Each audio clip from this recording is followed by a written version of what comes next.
A British entry in the 1970s disaster cycle, Juggernaut is an offbeat, rather frowsy suspense thriller. No one's idea of profound, it tells a taut story that proves the genre can offer more than a campy embarrassment. Directed by Richard Lester in his post-Musketeers period, it repeatedly surprises with white-knuckle suspense leavened by deadpan throwaway humor.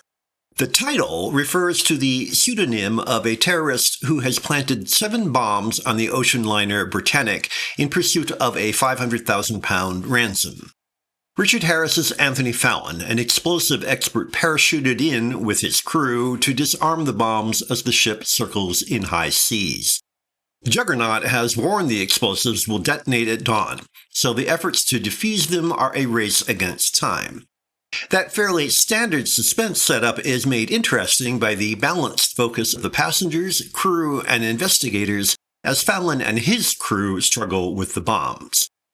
Harris is just one of several familiar faces, including Omar Sharif, David Hemmings, Shirley Knight, Anthony Hopkins, Ian Holm, and Cyril Cusack.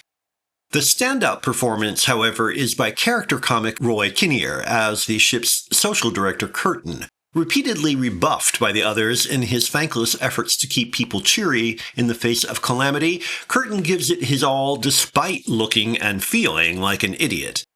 It's good to see Kinnear, a frequent Lester collaborator, given deserved attention as the story's linchpin. Curtin's efforts are crucial because through him we spend so much time with the passengers and crew. There are too many for either him or us to know them deeply, but that is precisely what works. We see just enough of the others to have a sense of familiarity. It feels very like the superficial intimacy with strangers that unwanted, temporarily shared accommodation can produce.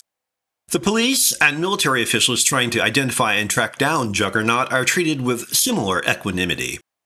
Scotland Yard Superintendent MacLeod, Hopkins, is particularly determined to thwart Juggernaut because his wife and children are on the Britannic. Despite MacLeod's desperation, however, the investigation and pursuit remain only as emphatic as needed to keep things moving. That balance between the different threads is the film's most interesting quality.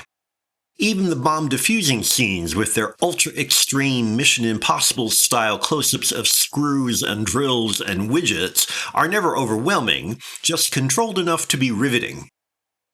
If there is a downside to this deceptively casual storytelling, it is that it is difficult to care much about anyone beyond plot mechanics. When one of the stewards is killed rescuing MacLeod's son, for example, there's virtually no acknowledgement of his sacrifice.